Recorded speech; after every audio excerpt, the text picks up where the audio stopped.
The Green River Killer, one of the most prolific serial killers in the nation, stalked the Pacific Northwest for nearly 2 decades as a faceless shadow of death. Even though a sizable team of detectives had been assembled to find him, the killer's identity remained a mystery throughout the 1980s and 1990s as dozens of girls and women vanished from the streets near Seattle only to turn up as corpses or bones in forested dumpsites months or years later. Later, in late 2001, when the case had become unsolved and the murders appeared to have ceased, authorities announced that Gary Ridgway, a commercial truck painter, had been taken into custody. They attributed the case's breakthrough to the fact that Ridgway was singled out from a group of 300 potential suspects to developments in DNA fingerprinting techniques that weren't available during the peak of the killings. According to interviews and a review of tens of thousands of pages of documents obtained through public records requests, the Washington State Patrol Crime Laboratory disregarded crucial microscopic evidence discovered on the clothing of Ridgway's first victim and 7 others nearly 20 years before he was apprehended. Forensic scientists working on the case recently stated that the microscopic spheres of a particular industrial spray paint linking Ridgway to their murders may have been found back in the 1980s, potentially avoiding at least some of his 49 confirmed crimes. Even veteran detectives working the case admitted in interviews that they had been unaware up until this point of the wasted opportunity to apprehend the murderer sooner. Frank Adamson, a retired King County Sheriff's commander who oversaw the Green River Task Force in the mid-1980s, stated, "I'm appalled I didn't know that was even possible. If we could have saved even one life or all of them, that would have been terrific."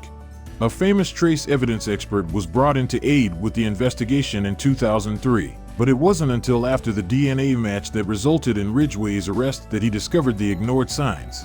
The spray paint that was found on the victim's clothing wasn't made available to the general public, and Ridgway's employer, Kenworth Truck Company, utilized it extensively only in the Seattle region in the early 1980s. Authorities lauded the discovery as another scientific advance in the public eye. In exchange for avoiding the death penalty, it forced Ridgway to confess to 48 killings and point investigators to 4 previously unidentified bodies. Skip Palahniuk, a trace evidence expert, claimed in a recent interview that he could have performed the same analysis in the 1980s using an infrared microscope. And, he claimed, he nearly missed his chance. When Palahniuk visited the Washington Crime Lab in 1985 to instruct staff members on finding microscopic trace evidence, the director reportedly promised to include him in the case authorities named as suspect. However, according to Palahniuk, the director never called. He stated, "I get a phone call stating they want us to look at this case 17 years later. And in the end, we discovered information that was available at the time." 1982, 1986, an evidence decision. The body of Ridgway's first identified victim was discovered in the Green River in a suburban Seattle neighborhood in July 1982, with a pair of blue trousers tied around her neck. The minute spray paint spheres that were used to strangle runaway 16-year-old Wendy Lee Caulfield were concealed in the denim, and it took more than 20 years to find them. The King County Sheriff put together a task force to find a serial killer after 4 more bodies were discovered dumped in and near the Green River within a month. The murderer continued to prey on weak women and girls, many of whom were runaways or had engaged in prostitution on the streets and left the dead in isolated, forested areas. As they gathered a mountain of evidence from the dump sites and a list of hundreds of prospective suspects, the investigators also turned over much of the material to state forensic specialists for examination. When Marie Malvar, then 18 years old, vanished after getting into a pickup truck with a man on Pacific Highway South, the task team first became aware of Ridgway. Later, her boyfriend, who was also a pimp, saw what he believed to be the same truck in front of Ridgway's home and called the police. Ridgway admitted to a detective that he did not know about Malvar's disappearance, but over the following few months, he continued to show up in tips and run-ins with sex workers. He freely spoke with the detectives, admitting that he had previously been detained for soliciting a prostitute. He claimed to have carried on regularly picking up women on the street and to have even run into 2 of the killer's alleged victims. He, however, denied hurting them. He consented to undergo a lie detector test in 1984, and he passed. Records and interviews indicate that by that point, the murderer had left behind significant microscopic evidence that would have assisted in revealing his identity. Records revealed that in addition to the jeans used to strangle Caulfield, paint spheres were also subsequently discovered in the fabric weaves with 7 other bodies and bones. A shirt in purple. 1 set of jeans. A knit sweater in black. We should have done it. 1987, 1990. By 1987, Ridgway's propensity for using prostitutes, earlier encounters with victims who were already known to police, and other information were enough to enable them to obtain a search warrant to examine his house, vehicles, and place of employment. Investigators stated in an affidavit that they intended to compare trace evidence found at several dump sites, such as green polyester carpet strands and aluminum bits, that might be connected to Ridgway. As the decade concluded, Ridgway retreated into the murky pool of suspects since the hair, fibers, clothing, and other evidence that had been recovered failed to conclusively link him to any victims. In retrospect, the crime lab should have redirected its attention away from hairs and fibers and toward examining finer particles in the trace evidence retrieved from the dump sites. According to Quicklook, an infrared microscope, which can see finer details than an optical microscope, was being used in the crime lab by 1990. She added that the lab has been employing methods to gather tiny quantities of trace evidence that might have assisted in finding the paint spheres for years. She added that identifying them and tracing them back to their source would still have required a professional from the outside, like Palahniuk.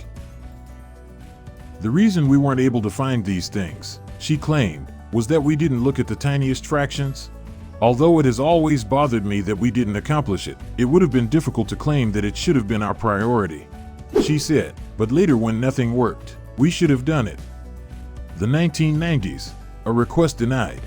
The Green River Task Force had already broken up by the early 1990s when a fresh batch of victims and bones were discovered. But a smaller team of detectives covertly continued the investigation because they thought the murderer might still be at large. They concentrated on Ridgway as the main suspect.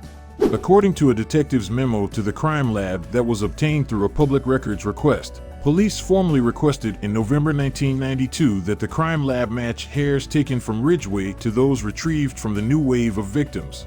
According to retired King County Sheriff's Detective Tom Jensen, the crime lab officials turned down the request since it was an unnecessary undertaking after spending years fruitlessly studying hairs and fibers from the case. Yellow Robe sisters had questions about how she passed away after seeing her body at the funeral home. Rona Yellow Robe remembered, pointing out a bruise on her face. She looked beat up. At the time, a deputy disregarded it, telling Rona that the bruise was probably caused by her sister's lifestyle, as she put it. The 2000s, finding the murderer. By 2001, advancements in DNA research had made it possible for the crime lab to evaluate tiny and damaged genetic samples more effectively. As a result, Jensen submitted evidence gathered from the bodies of many victims as well as a piece of gauze Ridgway had chewed on during the serving of the 1987 search warrant. Scientists were ultimately able to use the most recent technology to compare DNA from Ridgway's saliva to sperm retrieved from 2 victims who were discovered in the river in 1982 and another victim who was discovered in a dump site in 1983. Based on the findings, Ridgway was detained and charged with the heinous murders of all 3 victims and another who was discovered in the river close to the other 2. He entered a plea of not guilty, arguing through his attorneys that he had dated the victims identified by their DNA but hadn't killed them. In 2002, Baird, the chief criminal prosecutor for King County in the case, requested assistance from several independent forensic labs to help him sift through the mountain of evidence against Ridgway. The Unabomber inquiry and the Atlanta child murders were only 2 high-profile cases that Palahniuk's lab, Microtrace, had worked on when Baird stumbled onto him, he claimed. At the time, Palahniuk was running his own business. If you liked this video, follow us and you will find many videos that will help you to transform your life. Thanks for watching all the video. Please subscribe and hit the bell. See you soon.